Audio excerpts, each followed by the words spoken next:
Gràcies, Alfons. En canvi, a València alguns racons encara podem trobar el blanc de manera testimonial i acompanyat per baixes temperatures. Carme Sinafranc, quina situació tenim?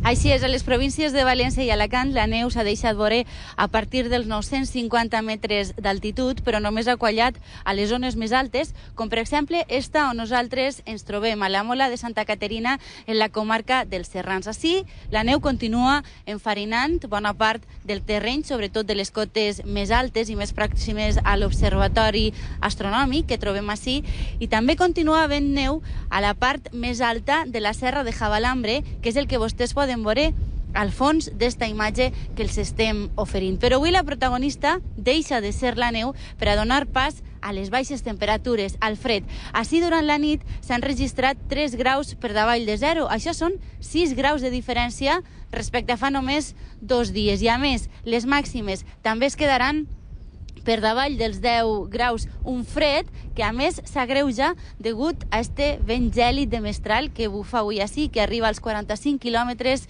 per hora. Un fred que, això sí, els veïns d'esta zona diuen que, si bé és casual i puntual, no deixa de ser una cosa habitual per a aquesta època de l'any en esta comarca. Els que no ho han rebut igual de bé són els visitants que estos dies passen així la Pasqua. Després de les precipitacions d'ahir de vesprada a més de 1.000 metres d'altitud, com és el cas de la Muela de Santa Catalina, el de la Serra de Javalambre o el cim d'Aitana, la neu persisteix i dona testimoni d'un fet insòlit per als de ciutat. Ha sido muy raro. Había nieve por todos los lados. Empezó a caer agua-nieve y luego ya la nieve. Y la nieve caía y se pegó por la ventana del coche. Però esta neu és anecdòtica al mes d'abril i avui, amb el sol fora, s'està desfent ràpidament i deixa el protagonisme a les temperatures que avui no superaran els 10 graus a les zones més elevades de l'interior de València. De fet, a les 11 del matí, a l'Osilla, als Serrans, el mercuri marca 3 graus i els veïns han reeditat la moda més hivernal després de dies en què havien fregat els 15 graus. Más frío que ayer, hoy hay hielo. De todas formas, ahora es ya un poco fuera de la fecha, pero tampoco es ninguna cosa que no puedas esperar aquí arriba, ¿no?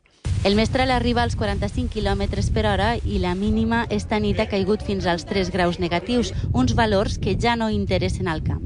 3 grados negativos, estamos al límite ya de lo peor. Entonces, mañana ya se notará el daño que haya podido haber hecho. Però este hivern només té 24 hores. A partir de demà el sol tornarà a animar les temperatures.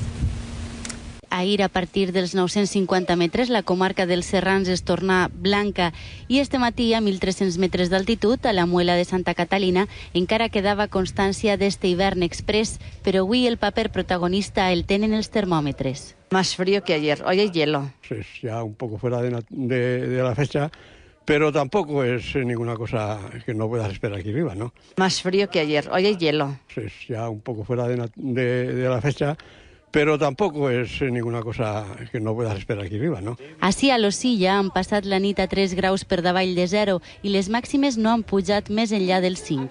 3 grados negativos, estamos al límite ya de lo peor.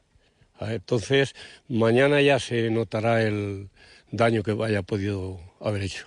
El fort vent de mestral, que ha arribat als 45 km per hora, i les gelades de l'interior de València contrasten amb esta altra imatge, la de la platja de Sant Joan.